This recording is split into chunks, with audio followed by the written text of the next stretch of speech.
Hi friends, welcome to Deepika reviews. Mega సందేశం upcoming ఎపిసోడ్లో ఏం జరగబోతుందో తెలుసుకోవాలనుకుంటున్నారా? అయితే ఛానల్ను సబ్స్క్రైబ్ చేసుకొని సపోర్ట్ చేయడం మర్చిపోకండి.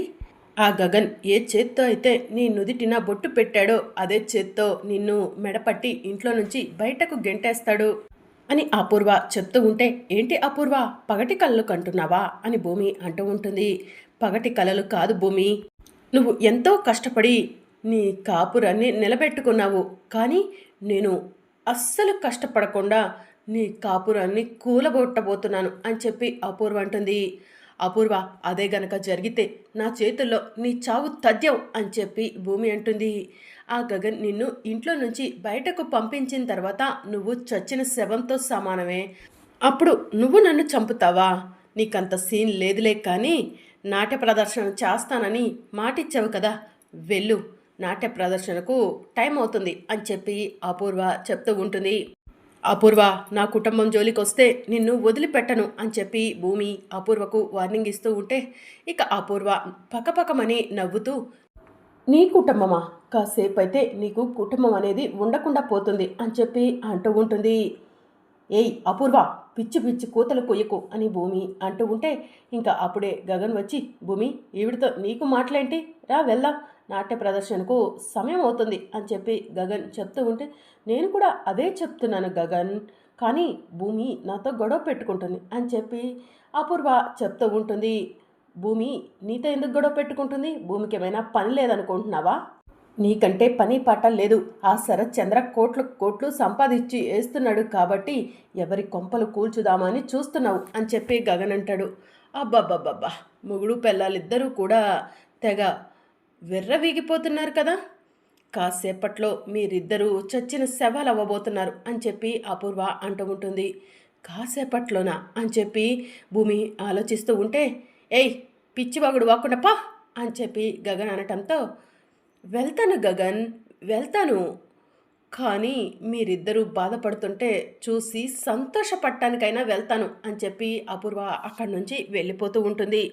బావా, ఎందుకు బావా? ఆ అపూర్వ కాసేపట్లో మన ఇద్దరం బాధపడతామని చెప్తుంది.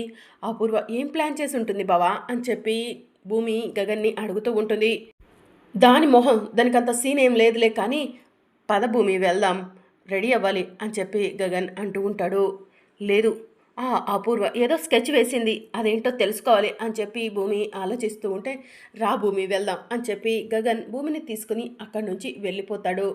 ఇక అపూర్వ ఒక దగ్గర నుంచుని పకపకమని నవ్వుతూ, నా స్కెచ్ ఏంటో నా ప్లాన్ ఏంటో తెలియక పాపం భూమి తెగ హైరాణ పడిపోతుంది అని చెప్పి అపూర్వ ఆలోచిస్తూ ఉంటుంది. నాట్య ప్రదర్శన కూడా సరిగ్గా చెయ్యదు నేను పెట్టే టెన్షన్కి అని చెప్పి అపూర్వ మనసులో అనుకుంటూ ఉంటుంది. ఇక మరోవైపు చెర్రీ, ఈ నక్షి ఎక్కడుంది? అసలు ఈ నక్షత్ర అపూర్వ అత్తయ్య ప్లాన్ ఏంటి? చా, ఆ నక్షత్ర నన్ను భలేగా ఆ ఆడవాళ్ళ దగ్గర ఇరికించి వెళ్ళిపోయింది అని చెప్పి చెర్రీ ఆలోచిస్తూ ఉంటాడు. ఇక మరోవైపు నాట్య ప్రదర్శనకు అన్ని ఏర్పాట్లు జరుగుతూ ఉంటాయి. కాసేపట్లో నాట్య ప్రదర్శన చేయటానికి ది గ్రేట్ శోభచంద్ర గారి కూతురు భూమి స్టేజ్ మీదకు రాబోతుంది. అందరూ కూడా ఎటు కదలకుండా అక్కడే కూర్చోండి అని చెప్పి ఒక పెద్దాయన స్టేజ్ మీదకు వెళ్ళి చెప్తూ ఉంటాడు. శారద వాళ్ళు భూమి గగన్లు స్టేజ్ మీదకు ఎప్పుడు వస్తారా అని ఎదురు చూస్తూ ఉంటారు. అమ్మ, అన్నయ్యను భూమిని నాట్య ప్రదర్శనకి సిద్ధమై ఉంటే ఎలా ఉంటారో చూడాలనుందమ్మా అని పూరి చెప్తూ ఉంటుంది. నీకు అన్నిటికీ ఆరాటమే పూరి, వస్తాడులే ఆగు అని చెప్పి శారద చెప్తూ ఉంటుంది. ఇక అప్పుడే శివ కూడా పూరి దగ్గరకు వస్తాడు. శివ, ఎక్కడికి వెళ్ళావు? నీకోసం గుడంతా వెతికాను, ఎక్కడా కనిపించలేదు అని చెప్పి పూరి అడుగుతూ ఉంటుంది. ఫ్రెండు బయట కలుస్తా అంటే గుడి నుంచి బయటకు వెళ్ళాను పూరి అని చెప్పి శివ చెప్తూ ఉంటాడు. ఓ అవునా, రా శివ కూర్చో అని చెప్పి పూరి చెప్తూ ఉంటుంది. ఇక మరోవైపు భూమి గగన్లు శివుడు పార్వతులు గెటప్లు వేసుకొని తన టీం మెంబర్స్ని తీసుకొని స్టేజ్ మీదకు వస్తారు. నాట్య ప్రదర్శన అన్నారు, వీళ్ళేంటి శివుడు పార్వతుల గెటప్లో వచ్చారు అని చెప్పి స్టేజ్ మీద ఉన్న వాళ్ళు అడుగుతూ ఉంటే, మైక్ ఇలా ఇవ్వండి అని భూమి పెద్దాయన దగ్గర నుంచి మైక్ తీసుకొని, ఇక్కడ ఉన్న వాళ్ళకు చాలామందికే శివపార్వతుల కథ తెలీదు, మీ అందరికీ ముందుగా నేను శివపార్వతుల కథను డ్రామాలాగా చేసి మరీ చూపించాలనుకుంటున్నాను. అప్పుడే అందరికీ ఎప్పటికీ శివపార్వతుల కథ గుర్తు ఉండిపోతుంది. శివుడు లేందే చీమైనా కుట్టదు అంటారు. అలాంటి శివపార్వతుల కథ అందరం తెలుసుకోవాలి కదా అని చెప్పి భూమి అంటుంది. డ్రామా రూపంలో చూపిస్తావా? అయితే మేమంతా కూడా సిద్ధంగా ఉన్నాం చూడటానికి అని స్టేజ్ దగ్గర కూర్చున్న వాళ్ళంతా కూడా చెప్తూ ఉంటారు. ఇంకా భూమి గగన్లు శివపార్వతుల కథను డ్రామా రూపంలో చూపించడానికి అన్ని ఏర్పాట్లు చేసుకుంటూ ఉంటారు. ఇక స్టేజ్ మీద శివపార్వతుల రూపంలో ఉన్న భూమి గగన్లను చూసి శారద మురిసిపోతూ ఉంటుంది. ఇక శరత్చంద్ర కూడా భూమిని చూడగానే శోభచంద్రను గుర్తు చేసుకుంటూ ఉంటాడు. నా శోభ కూడా ఇలానే ఉంటుంది. నా శోభ చనిపోతూ భూమిని నాకు గిఫ్ట్గా ఇచ్చిందనుకుంటే, కానీ భూమి నా శత్రువైన గగన్ని ప్రేమించి పెళ్లి చేసుకొని నా నుంచి దూరంగా వెళ్ళిపోయింది. నాకు నా కూతురు భూమిని దగ్గరకు తీసుకోవాలనుంది. కానీ ఆ గగన్ గడిని చూస్తుంటే భూమిని దగ్గరకు తీసుకోవాలనిపించట్లేదు అని శరత్చంద్ర ఆలోచిస్తూ ఉంటాడు. ఇక మరోవైపు శివపార్వతుల కథ డ్రామా రూపంలో భూమి గగన్లు చేస్తూ ఉంటారు.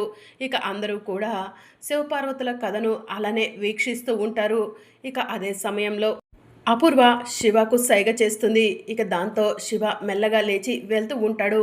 ఇంకా తరువాత బిందుకు కూడా సైగ చేస్తుంది. ఇక బిందు కూడా లేచి వెళ్తూ ఉంటుంది. అపూర్వ, బిందు, నక్షత్ర, శివ అందరూ కలిసి ఒక దగ్గరకు వెళ్తారు. ఏంటి శివ, ఈ పెళ్ళి నీకు ఇష్టమే కదా? చెప్పు, ఇష్టం లేకపోతే ఇప్పుడే వెళ్ళి మీ అక్క భూమి వేస్తున్న శివపార్వతుల కథను చూద్దాము అని చెప్పి అపూర్వ అంటూ ఉంటే, లేదండి ఇష్టమే అని చెప్పి శివ చెప్తూ ఉంటాడు. వీళ్ళు ఎక్కడికి వెళ్ళారు? వీళ్ళను ఫాలో అయితే ఇప్పుడైనా వీళ్ళ ప్లాన్ ఏంటో తెలుసుకోవచ్చు అని చెప్పి చెర్రీ ఆలోచిస్తూ అపూర్వ వాళ్ళను వెతుక్కుంటూ వెళ్తూ ఉంటాడు. బిందు, నీకు కూడా ఓకే కదా అని అపూర్వ అంటూ ఉంటే, నాకు డబుల్ ఓకే అత్తయ్య అని చెప్పి బిందు చెప్తూ ఉంటుంది. సరే పదండి, అక్కడ గుడిలో మీ పెళ్ళికి అన్ని ఏర్పాట్లు చేశాను అని అపూర్వ చెప్తూ ఉంటుంది. ఇంకా అపూర్వ బిందు శివాలను తీసుకొని ఒక గుడి దగ్గరికి వెళ్తూ ఉంటుంది. ఇక చెర్రీ అపూర్వ వాళ్ళ కోసం వెతుకుతూ ఉంటాడు. ఇక మరోవైపు స్టేజ్ మీద పర్ఫార్మెన్స్ ఇస్తున్న భూమి శివ పూరి పక్కన లేడేంటి అంటే శివ బిందుని కలవటానికి వెళ్ళాడా అని చెప్పి భూమి ఆలోచిస్తూ బాధపడుతూ స్టేజ్ మీద అలానే పర్ఫార్మెన్స్ చేస్తూ ఉంటుంది. పంతులు గారు అన్ని ఏర్పాట్లు చేశారా అని అపూర్వ అడుగుతూ ఉంటుంది. అన్ని ఏర్పాట్లు చేశానమ్మా అని పంతులు గారు చెప్తూ ఉంటారు. సరే పంతులు గారు అని అపూర్వ అంటూ ఉంటే, వధూవరులు ఎక్కడమ్మా అని పంతులు గారు అడుగుతూ ఉంటే, వీళ్ళే పంతులు గారు అని అపూర్వ చెప్తూ ఉంటుంది. అమ్మ వచ్చి ఇలా కూర్చోండి అని చెప్పి పంతులు గారు చెప్తూ ఉంటే శివ పూరి వెళ్ళి పీటల మీద కూర్చుంటారు. ఇక పంతులు గారు మంత్రాలు చదువుతూ ఉంటాడు. ఇంకా పంతులు గారు అలా మంత్రాలు చదువుతూ ఉంటే శివ పూరీలు పూజ చేస్తూ ఉంటారు. పంతులు గారు అన్ని మంత్రాలు చదవాల్సిన అవసరం లేదు, ఇది ఎవరికీ తెలియకుండా జరుగుతున్న పెళ్ళి, ఎవరైనా వచ్చి ఆపొచ్చు, తొందరగా కానివ్వండి అని అపూర్వ చెప్తూ ఉంటే, సరే అమ్మా, కాకపోతే ముఖ్యమైన మంత్రాలైనా చదవాలి కదా అని పంతులు గారు చెప్తూ ఉంటే, సరే పంతులు గారు కానివ్వండి అని చెప్పి అపూర్వ చెప్తూ ఉంటుంది. ఇక భూమి శివపార్వతుల కథలో పర్ఫార్మెన్స్ ఇస్తూ ఉంటే, కథలో భూమి తండ్రి నా అల్లుడు శ్మశానంలో ఉంటాడా, అందుకు నేను అంగీకరించను అని చెప్పి అంటూ ఉంటే భూమి ఉద్వేగానికి లోనయ్యి, నాన్నగారు ప్లీజ్ నాన్నగారు, ఆయన అంటే నాకు ఇష్టం, ఆయన నా మెడలో తాళి కట్టాడు, ఆయన లేకుండా నేను బ్రతకలేవను, ఆయన శ్మశానంలో ఉంటే మీకు సమస్య ఏంటి అని చెప్పి అడుగుతూ ఉంటుంది. రేపటి రోజున నేను బయటికి వెళ్తే నీ అల్లుడు శ్మశానంలోనే ఉంటాడంట కదా అని ఎవరైనా అడిగితే నేను వాళ్ళకు ఏమని సమాధానం చెప్పను, దానికన్నా చావటం మేలు అని చెప్పి డ్రామాలో భూమి తండ్రి అంటూ ఉంటే, మీరు నన్ను కని చచ్చిపోవడం ఏంటి నాన్న, నేనే చచ్చిపోతాను అని చెప్పి భూమిలోకి వెళ్తున్నట్టు కనిపిస్తూ ఉంటుంది. అది చూసి గగన్ ఉగ్రరూపం దాల్చి భూమి తండ్రి దగ్గరికి కోపంగా వెళ్తున్నట్టు చూపిస్తూ ఉంటారు. ఇక అలా డ్రామా జరుగుతూ ఉంటుంది. ఇక అదే సమయంలో అపూర్వ పంతులు గారు త్వరగా కానివ్వండి అని చెప్పి చెప్తూ ఉంటే, బాబు ఇదిగో మంగళసూత్రం, దీన్ని తీసుకొని అమ్మాయి మెడలో కట్టు అని చెప్పి చెప్తూ ఉంటే ఇక శివ మంగళసూత్రం తీసుకొని ఆలోచిస్తూ ఉంటాడు. శివ ఏం ఆలోచిస్తున్నావు, త్వరగా బిందు మెడలో తాళి కట్టే, మీ ఇద్దరి పెళ్ళి జరిగిపోతుంది, ఇక మిమ్మల్ని ఎవరు వేరు చేయలేవరు అని చెప్పి అపూర్వ చెప్తూ ఉంటుంది. ఇక శివ తాళిని తీసుకొని బిందు మెడలో కట్టబోతూ ఉంటాడు. ఇక నక్షత్ర వెళ్ళి బిందు జుట్టు పట్టుకొని కట్టు శివ, తాళి కట్టు అని చెప్పి అంటూ ఉంటుంది. ఇక దాంతో శివ బిందు మెడలో తాళి కట్టబోతూ ఉండగా అప్పుడే భూమి వచ్చి, కట్టరా కట్టు, ఈ అక్క కాపురం నీకు ఆశ్రయం ఇచ్చిన బావ జీవితం ఏమైతే నీకేంటి కట్టు అని చెప్పి భూమి అంటూ ఉంటుంది. ఇక శివ వెనక్కి తిరిగి చూస్తూ ఉంటాడు. ఎదురుగా భూమి ఉంటుంది. భూమిని చూసిన శివ టెన్షన్ పడుతూ చేతిలో ఉన్న తాళిని కింద విసిరేస్తాడు. ఇదేంటి ఈ భూమి అక్కడ డ్రామా చేస్తుంది కదా, ఇక్కడికెలా వచ్చింది అని చెప్పి అపూర్వ ఆలోచిస్తూ ఉంటుంది.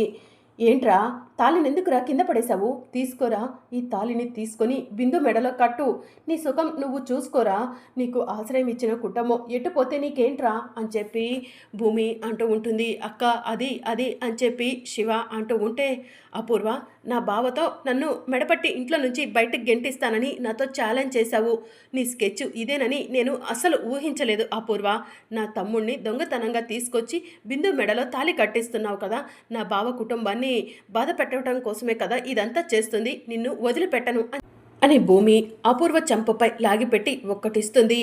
ఏయ్ భూమి నన్నే కొడతావా, వాళ్ళిద్దరూ ప్రేమించుకున్నామన్నారు, అందుకే దగ్గరుండి పెళ్లి చేస్తున్నాను అని అపూర్వ చెప్తూ ఉంటుంది. ఎప్పుడైనా నీ చేతులతో ఒక్కరికైనా మంచి చేశావా అపూర్వ, నువ్వు వీళ్ళిద్దరి పెళ్లి జరిపిస్తున్నావా, నా కుటుంబాన్ని బాధ పెట్టాలని చూస్తున్నా, నిన్ను వదిలిపెట్టను అపూర్వ అని చెప్పి భూమి కోపంగా గుడిలో అమ్మవారి ముందు ఉన్న త్రిశూలం తీసుకుంటుంది. ఏయ్ ఏం చేస్తున్నావు నువ్వు అని చెప్పి అపూర్వ అడుగుతూ ఉంటుంది. ఈ త్రిశూలం నీ పొట్టలో గుచ్చి నిన్ను ఇప్పుడే ఈ అమ్మవారికి బలివ్వబోతున్నాను అపూర్వ అని చెప్పి అంటూ ఉంటే, వద్దు భూమి వద్దు అలాంటి పని చెయ్యకు అని చెప్పి అపూర్వ అంటూ ఉంటుంది. లేదు అపూర్వ నీలాంటిది బ్రతకటానికి వీల్లేదు, నీలాంటి వాళ్ళు చచ్చిపోవడమే మంచిది అని చెప్పి భూమి త్రిశూలం తీసుకొని అపూర్వ దగ్గరికి వస్తూ ఉంటే, వద్దు వద్దు నన్ను చంపొద్దు అని చెప్పి అపూర్వ పరిగెడుతూ ఉంటుంది. లేదు ఈరోజు నా చేతుల్లో నీ చావు తథ్యం అపూర్వ అని చెప్పి భూమి త్రిశూలం తీసుకొని అపూర్వ వెనక పరిగెడుతూ ఉంటుంది. అపూర్వ భయంతో దూరంగా పరిగెడుతూ ఉంటుంది. అక్క ఆగక్క ఆగక్క అని చెప్పి శివ భూమిని ఆపే ప్రయత్నం చేస్తూ ఉంటాడు. ఎవరు ఆపినా కూడా ఈరోజు నేను ఈ అపూర్వను చంపి తీరాల్సిందే అని చెప్పి భూమి త్రిశూలంతో అపూర్వను పరిగెత్తిస్తూ ఉంటుంది. మరి అప్కమింగ్ ఎపిసోడ్లో ఏం జరగనుందో తెలుసుకోవాలనుకుంటున్నారా? అయితే ఛానల్ను సబ్స్క్రైబ్ చేసుకోండి.